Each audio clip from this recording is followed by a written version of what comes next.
আমরা রাস্তার মধ্যে থেকে এবং বর্তমান সরকারের চাইছে পাশ করাইছে, যাকে মনে চায় না পাশ করানে, এটা আমাদেরকে রাস্তায় নামাবার জন্য একটা পরিকল্পনা করছে। সম্ভবত কোনো ষড়যন্ত্র আছে এখানে।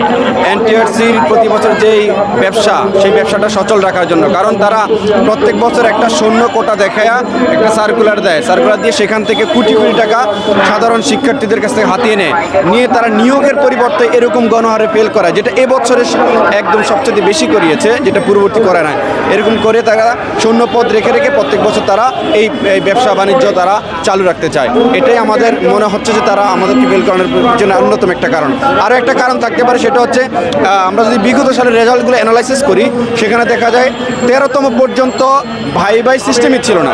পরবর্তীতে সিস্টেম আসলো, ভাইবার মার্ক সেটা সার্টিফিকেটে কাউন্ট করা হয় না, এবং 18তম তো আমরা সেটাই দেখছি, ভাইবার মার্ক সার্টিফিকেটও নাই এবং সেটা কাউন্ট করা হয় না।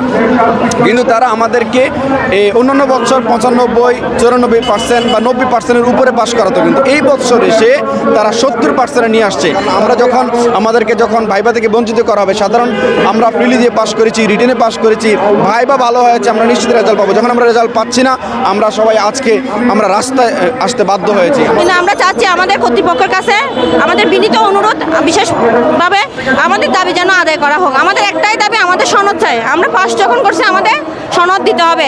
একটা পাশের নাম্বারের উপর যখন একটা চাকরি হয়, তখন আমরা যখন পাস করছি তখন আমাদের অবশ্যই সনদটা দিতে হবে। আমাদের এটার জন্য আমাদের এত কষ্ট করতে হচ্ছে, একমাত্র আমাদের দাবি আদায় হচ্ছে না, তার জন্য আমাদের উপর কালকে অনেক নৃশংস মানে করা হয়েছে। কালকে আমাদের উপর অনেকভাবে অত্যাচার করা হয়েছে। কালকে আমাদের ভাই বোনদের অনেককে আহত করে হসপিটালে পাঠানো হয়েছে।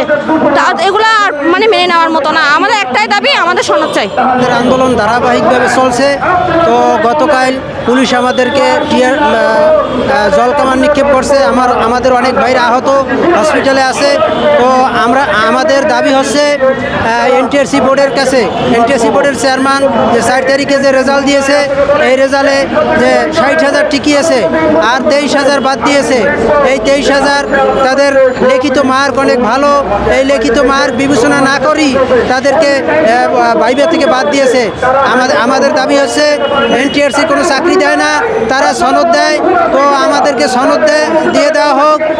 অন্তর্বর্তী সরকারের মাননীয় প্রধান শিক্ষা উপদেষ্টার কাছে আমাদের আকুল আবেদন যে আমাদের বিষয়টা তাদের সেজন্য বিবেচনা করে আমরা আমাদের সনদ না দেওয়া পর্যন্ত আমরা রাস্তায় আছি, আমরা রাজপথে থাকবো।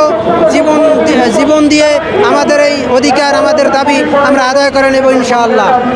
এনটিআরসির মাধ্যমে আমরা গিয়েছি, যেদিন আমাদের ছুটি যখন কাটিয়ে আসলো, আমরা গেলাম, যাওয়ার পর ওখানে আন্দোলন করলাম, স্যারকে বুঝাইলাম, বললাম, কিন্তু স্যার দেখা গেল আমাদের আশ্বস্ত করতেছে, কিন্তু কাজের কাজ একটু করতেছে না।